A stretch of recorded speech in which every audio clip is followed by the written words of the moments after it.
Hello and welcome students, Gyanjyoti coaching সেন্টারের পক্ষ থেকে তোমাদের সকলকে আরও একবার স্বাগত। আমি ইয়াসমিন, আমি তোমাদের ইউনিভার্সিটির আন্ডারে এডুকেশন সাবজেক্টটি নিয়েই তোমাদেরকে পড়ানোর চেষ্টা করছি, বোঝানোর চেষ্টা করছি, গাইড করার চেষ্টা করছি। আশা করছি অল্প কিছু হলেও তোমরা কিন্তু প্রত্যেকদিন আমার থেকে কিছু না কিছু শিখতে পারছো।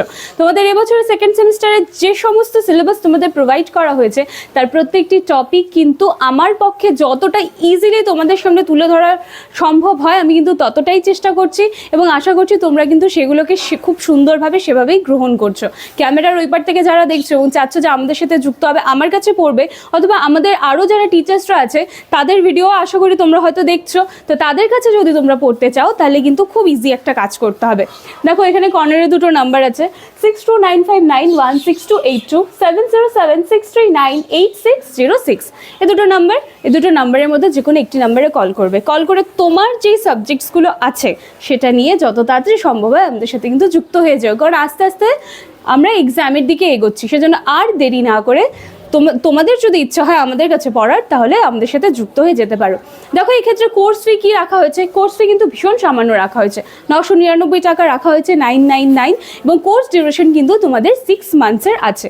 ঠিক আছে, চলো ছোট্ট একটু ইনফরমেশন ছিল আমি দিয়ে ফেলেছি, এবার ডাইরেক্ট আজকে টপিকে আমরা চলে আসি। আমাদের ইউনিট 3 চলছিল, ইউনিট 3 এর গ্রোথ অ্যান্ড ডেভেলপমেন্ট, এবং এটার মধ্যে সাব টপিক ছিল এরিকসনস থিওরি অফ সাইকোসোশ্যাল ডেভেলপমেন্ট। এর আগের দিনের ক্লাসে কিন্তু আমি এর উন্নতির 4টা পর্যায় ছিল সেটা আলোচনা করিয়েছিলাম এবং বলেছিলাম যে এরিকসনের যে থিওরি আছে সেটা কিন্তু 8টা স্তরের মধ্যে দিয়ে আসে। তো আজকের থেকে আমি এই 8টা স্তরগুলো প্রত্যেকদিন একটি একটি স্তর করে কিন্তু আমি আলোচনা করে দেবো, দেখবে খুব ইজি হয়ে যাবে তোমাদের কাছে। দেখো প্রথম স্তরটা কি আছে, বিশ্বাস বনাম অবিশ্বাস। দ্বিতীয়তে আছে স্বায়ত্তশাসন বনাম লজ্জা। তৃতীয়তে উদ্যোগ বনাম অপরাধবোধ। 4 নম্বরে শিল্প বনাম নিকৃষ্টতা। 5 নম্বর পরিচয় বনাম ভূমিকা বিভ্রান্তি। 6 নম্বরে আছে অন্তরঙ্গতা বনাম বিচ্ছিন্নতা। 7 নম্বর জেনারেটিভিটি বনাম স্থবিরতা, এবং 8 নম্বরে আছে অহংকার সততা বনাম হতাশা। ঠিক আছে, এই 8টা স্তর কিন্তু আছে, এই 8টা স্তরের মধ্যে দিয়েই কিন্তু এরিকসনের থিওরিটা আস্তে আস্তে এগোবে।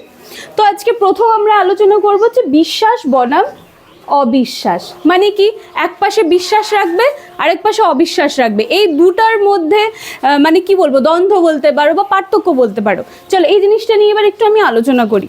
দেখো একটা নতুন শিশু যখন জন্ম হয় সে কিন্তু সবসময় সে মানে যখন সে আস্তে আস্তে একটু বুঝতে শেখে জিনিসগুলো, তখন কিন্তু তার যে সমস্ত চাহিদা, মনে করো তার খিদে পাচ্ছে, তার ঠান্ডা লাগছে, বা তার পারিপার্শ্বিক কোনো কিছু পছন্দ হচ্ছে না, সে তখন কি চাইবে যে সে যখন খিদে পেয়ে কাঁদছে তার যেন সেই চাহিদাটা পূরণ হয়।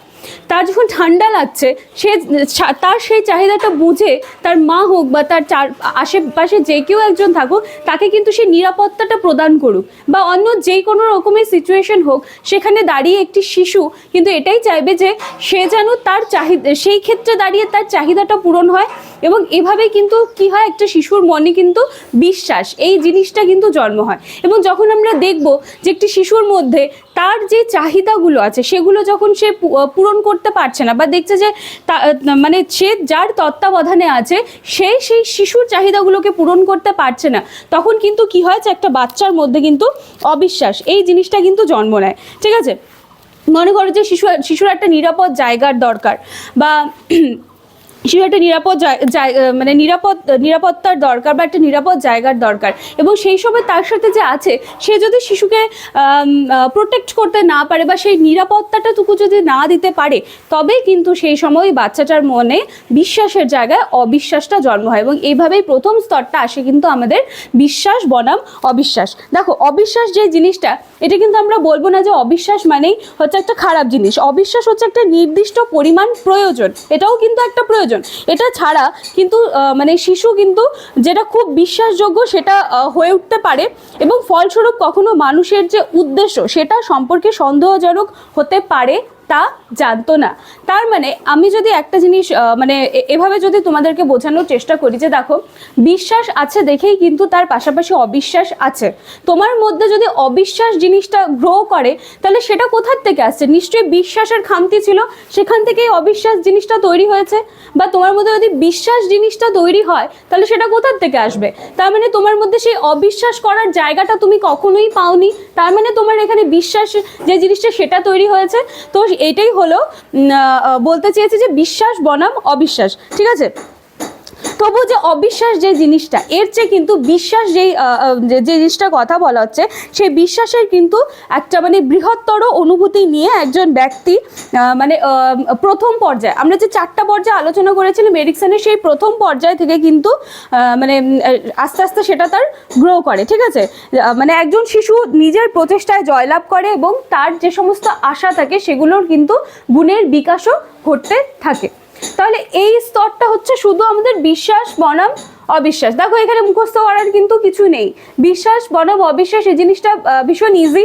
ভালো করে বুঝলে তোমরা বুঝেই সেটা লিখতে পারবে যে একটা বাচ্চা যখন নিরাপত্তা চাইছে, বা মনে করো খিদে পাচ্ছে, খাবার চাইছে, বা তার ঠান্ডা লাগছে, বা আরও নানান ধরনের যে সমস্ত তার যে নিডসগুলো আছে সেগুলো যখন সে কমপ্লিটলি পাচ্ছে বা পুরোপুরিভাবে পূরণ করতে পারছে, তার মানে তখন বিশ্বাসটা জাগছে যে না, আমি এই মানুষটার সাথে বা এই পরিবেশগুলোর মধ্যে থাকলে কিন্তু আমি নিজের যে চাহিদাগুলো আছে সেগুলো খুব মানে সুন্দরভাবে পরিপূর্ণ করতে পারছি। কিন্তু যখন একটি বাচ্চার চাহিদাগুলো বা দরকারগুলো পূরণ হচ্ছে না, তখন কিন্তু তার মধ্যে এই জিনিসটা আসে যে আমি যে পরিবেশে থাকছি বা যার তত্ত্বাবধানে আমাকে রাখা হচ্ছে, সে আমার এই দরকারগুলো পূরণ করতে পারছে না। এভাবে আস্তে আস্তে কি হয়, অবিশ্বাস জিনিসটা গ্রো করে। তো এটাই ছিল আমাদের বিশ্বাস বনাম অবিশ্বাস। আজকের 1 নম্বর স্তরটা আলোচনা করলাম।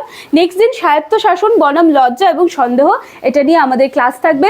ভিডিওটা ভালো করে দেখবে এবং আজকে যারা শুধু এই ক্লাসটা অবধি পৌঁছেছে, আমি বলবো যে এর আগের দিনে এরিকসনের যে থিওরি সেটা কিন্তু 4টা পর্যায়ে আলোচনা করিয়েছি, তো সেটা একটু দেখে নেবে, কনসেপ্টটা ক্লিয়ার হয়ে যাবে। চলো আজকের ভিডিওটি ভালো করে দেখে নেবে। ভিডিওটি ভালো লাগলে লাইক, কমেন্ট, শেয়ার, সাবস্ক্রাইব করতে ভুলবে না আমাদের জ্ঞানজ্যোতি কোচিং সেন্টারের নীল সিভা চ্যানেলকে। আজকের ভিডিও এইটুকুই থাকলো। Thank you.